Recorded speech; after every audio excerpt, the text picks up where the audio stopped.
Hi guys, my name is Emily DeSimone, and here with me today I have Kyle Misek, the director, writer, and producer of the film The Autumn Girl. Kyle, how are you today? Good. How are you doing? I'm doing well, thank you. So, Kyle, can you give our live viewers a rundown about your film? Yeah, basically, it's about a young boy, and he has a crush on this girl that's way out of his league. She's older than him, uh, and has no chance with her, and he gets beat up by some bullies in this film. And by the end, he ends up winning her over, and that's kind of a happy ending sort of a story. So yeah. What inspired your writing for this? I just wanted to have a little story where you'd have a boy that's just like kind of how I explained, just somebody that's way out of his league, this girl, seemingly no chance. And I just kind of wanted this little fairy tale sort of story to happen. And being the writer and director, you can make up whatever you want and tell whatever story you want. So that was kind of what I wanted to do. And I always liked the idea of doing something set in the 60s. I really liked that era, and to do something around Sandlot baseball. I was a big fan of the movie The Sandlot growing up as a kid, so that was kind of a fun backdrop to put the story against. I think it's a really cute like storyline to write, and I mean, The Sandlot. What was that? Wendy Peppercorn. Yeah, Yeah, so that's really cute. And when did you end up filming this? we shot this in October of 2020. Oh, so how did COVID affect, filming for you? It didn't, honestly. I mean, yeah, it didn't have much of an effect on us. We just wanted to make a movie, and so we set out to make a movie. And anybody that wanted to be a part of it that we'd reached out to, we told them we're going to be shooting, and if you're not comfortable, then you don't have to be a part of it. But if you want to be a part of it, then we'd love to have you. So. I love that. And, so what is your background in filmography for our viewers and directing and writing and whatnot? Is this your first time? No, I've been making movies ever since high school with just a team that I've built up over the last several years. And so we've enjoyed making short films and a few features and things. So I've just been pursuing a career in writing and directing. And so this is kind of one of many that we've done. And so for this, how old are you, Kyle, if you don't mind me asking? I'm Are you 28. Oh, okay. So what is this like your job, or is this more like something you like to do? Like, are you looking to pursue filmography as a career? Absolutely. Yeah. I'd love to ultimately be a writer director full time. I mean, my dream job is to do basically what Steven Spielberg does. Make the kind of movies he makes have really Yeah. inspired me. So, those kinds of movies. So right now I work full time at my church here in Kalamazoo Valley Family Church. And so that's been a great job and a great place to be for these last several years. So on the side, I've been pursuing making projects like this to kind of build my portfolio and continue to learn and grow as a director. And you are in Michigan, you had said, right? Correct. Yeah. Okay, so is this your first? Like, how did you find the Garden State Film Festival then, being all the way, in the I guess in the middle of the country? I think it was just a friend of mine had forwarded it to me, or I maybe saw it on filmfreeway.com as one of the recommended festivals to submit to. So it was one of those two ways that it came about, and I was like, oh, I'll submit to this because it looked like a neat film festival. That's awesome. And is this your first time submitting to the Garden State Film Festival? Yes. Well, welcome and congratulations. And I know that you did say earlier that you weren't going to be able to make it. So I do really appreciate you taking this time with me today. So, with that said, what is it that you want your audience to take from your film? Oh boy, that's a good question. I don't know. I guess just to be inspired that anything's possible, and like I said, it was just kind of made out of the idea that anything can happen, as unlikely as it seems. And so I just kind of wanted to make a film that told a story like that, and also had kind of a nostalgic feel to it. So just it was kind of one of those feel good kind of stories that I wanted to do. So I hope people just walk away from it being inspired and not it not being kind of one of those traditional, what I consider to be a traditional film festival movie is the ones that are more depressing and sad. And I tend to kind of not do that kind of stuff and try to lean into more of these kinds of stories. So, with that said, how you said you've been filming since you were in high school. So, what do you typically do with all of your movies? Like, have you just like recently started going to film festivals around the country? And if that's so, like, where have you, like how, I guess, did you find all these festivals? And like, what is your idea with moving forward in pursuit of filmmaking? Yeah, we've always submitted to film festivals, but we just have rarely gotten into them, I guess. And part of that's probably just over time. We started out and you aren't very good, and you just continue to grow and get better and better. And so I think as we've progressed as filmmakers, we've gotten better, and uh, our films have gotten better, and so we've been able to get into a little bit more of the film festival circuit. But it's always a challenge. There's lots of good competition out there, and so it's tough. But I guess all in all, like what I ultimately want to do is just be able to make a living doing this. And so whatever that looks like in terms of whether it's a studio project or a big project that we do independently that takes off, something like that, whatever could be the gateway for us would be great to be able to do this full time and to continue making movies. And I love making short films, so I will always probably want to do those. But ultimately, my main passion is feature films. So I love telling those kinds of stories, and wanting to do those more full time would be great. So tell me a bit about you, about who you are. Because I'd like to know, like, what do you do, and what do you like to do in, um, like, what put you into filmmaking, and what are obstacles in filmmaking and things that you're learning. But start with telling me about you. Like, who's Kyle? Boy, I don't know how to answer that, I guess. Well, I guess, like I said, I work at Valley Family Church, and so first and foremost, I'm a Christian, and that's kind of my main, I guess, identity there.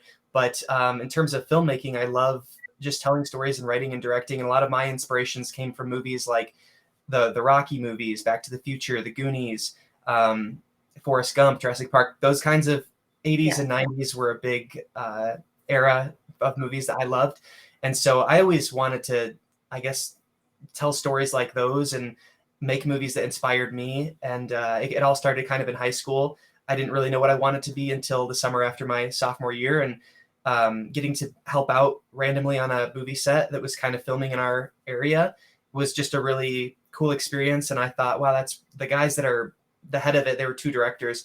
I always thought that was such a cool thing that they were leading the charge on all of this, and it was their vision and their story. And I thought I would really love to do that someday. So from there, just kind of started making my own things, and eventually built up a team and people that are really talented that I get to work with. And that's kind of been our trajectory, is just working towards making movies and getting better and better. And hopefully, like I said, one day making money making our movies. So And so, like with this film, as a director and a writer and a producer, what would you say is your favorite part of, do you prefer directing? Do you really prefer the writing and the producing? Like, what part of it would you say gets you excited? That's a good question. I think the writing and the directing for me go really hand in hand, just because I really enjoy getting to come up with the story and just kind of dream. That's always really, I think, the most exciting part for me is just when well, I guess there's kind of two or three main exciting parts, but the first one is just the conception of the idea and figuring out what it is that we're going to do next, and then just being inspired by something, and you sit down and start writing or having these ideas. And that's always really, really cool, because you're the first person to start to envision this. And so for everyone else, it's when they get to sit down and watch the film for the first time. But for me, it's that initial moment or moments when things start kind of clicking and you're putting stuff together. And then the second moment um, that is kind of the most inspiring for me is when we're actually on set and filming, and you're seeing those scenes and those shots and those lines come to life through your actors, through these characters. That's always really exciting too, because now it's actually starting to take physical form, and you're like, wow, it's like manifesting itself in front of you. And then when you're editing too, kind of seeing it piece together, that's another kind of the third stage of the excitement, when you're starting to see it take form again, but trying to figure out the challenges and the struggles of, okay, how do we cut together what we just filmed and try to make it a cohesive story. So that's kind of the last part of all of that. And then by that point, the movie's done and you're able to share it with people. But it's kind of those 3 points throughout that process that are the most fun for me. What would you say is an obstacle that you ran into with this film that taught you more about directing and writing and producing? Um, I guess for this one, there were a lot of logistical challenges with things just because we're doing it on such a small budget. And we're trying the best we can to make it feel authentic to the 60s and making it feel like we're in this town. And so one of the tricky parts was just with the cars, trying to get the number of period vehicles that we needed with not having any money for that sort of a thing. So that was kind of tricky, just going around and asking all of these older people that had these fancy cars at a car show, just going to person, just asking, was kind of it really reminded me, man, so much of movie making is depends on people and relationships, and to go around to ask each person, basically begging them to use their car in our movie, was a good reminder of that. Especially when you have no money, it really depends on that because you're asking for favors. And then two, just the challenge of the amount of people that we had in the film, just all the kids that were involved, and the number of outfits. That was just another logistical challenge for us. Is so many wardrobe changes, and the wardrobe is all period authentic to the 60s. So everything had to be provided, everything had to be thought out in advance, what colors certain characters are wearing. So um, even though I'm directing, I'm also wearing a lot of other hats. So one of those hats is like wardrobe, and I'm responsible for making sure everyone's wearing the right things and figuring out what those costumes are going to be. So that's always an interesting challenge. So I don't know if that answered the question, but those are some things I can remember, outside of course, just fighting time. We never have enough time when we're making a movie. The scheduling is always really tough because we only have, I think we shot this in 4 days, and it's a lot to try to get done in that amount of time. So And you've been doing this since high school, so that's at least 10 years. What would you say? What would you say to someone that's in high school, just getting started out, that could use some advice from your time put in? yeah, I would say just for that person to keep making stuff and never being too afraid of people or what people will think, or even just um, your own feelings telling you this isn't good enough. You have to start somewhere, and the only way you can be a director is if you direct stuff. So just start directing, and the more you make stuff, the more you'll refine your skills and you'll get better. And even if you don't have the world's greatest camera, I mean, I started on what seemed like the worst camera ever, but nowadays, you hear people say it all the time, and it's like you can shoot on a phone, and you certainly can. And there's just so many more resources available today than there was years and years and years ago. So I don't think there's any excuse for not making a movie. Start somewhere and then just keep working your way up, and you will stumble across better equipment, better actors. But I would say really focus on writing and the stories you want to tell, and then finding good actors and having good sound. Those are the three things that when I was in high school that I asked somebody that was older than me when they were in high school what they would focus on, and those are the three things they told me was good sound, good writing, and good acting. And I think that was really true. Do you have anything like left in the works? What is the future for this current film, The Autumn Girl? Well, for the Autumn Girl, I think the future is. I mean, I did what I wanted to do with it. We made it, and we always post our short films and things to YouTube and Vimeo, and that way everyone can watch them. And then from there, we've done a couple projects since then, and we have two projects in post production right now. One of them is a little action short film we shot back in October, and the second one is a musical that we shot just a few weeks ago in January. So I'm really excited about those, and those should be coming out hopefully in the spring. So That's awesome. Well, I hope that that does go well for you. So what is what is next? What is next for filming? Like, do you have an idea set and ready to go that you're getting the work done now, trying to figure out how to get it run? yeah, we have a feature film that we're planning to do this year that we've been in pre-production for about a year now or more. So that's kind of our big thing that we're working on. And then we have another feature as well that we've been working on for about 3 years. That's kind of just on the back burner that we're slowly doing. We've been doing rewrites and making a lot of just effort towards that. So two kind of bigger projects that we've been focused on. And in the meantime, we always enjoy doing short films. So when an idea pops up that one of us want to do, we'll typically pursue that. But yeah, that's kind of what we have in the works right now. Kyle, thank you so much for, talking to me today about, the Autumn Girl and taking this time with me. I know that, you had said that you're not going to be able to make it to the festival, so it really has been such a pleasure to at least get to, put a face to the name and get to talk to you for some time. So, you guys, you can see the Autumn Girl on Saturday, March 25th at the Berkeley Continental.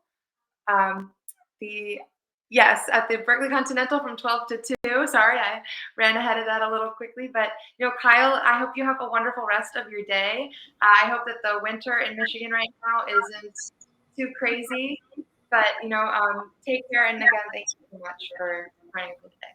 Yeah, thank you so much for the opportunity. I appreciate it.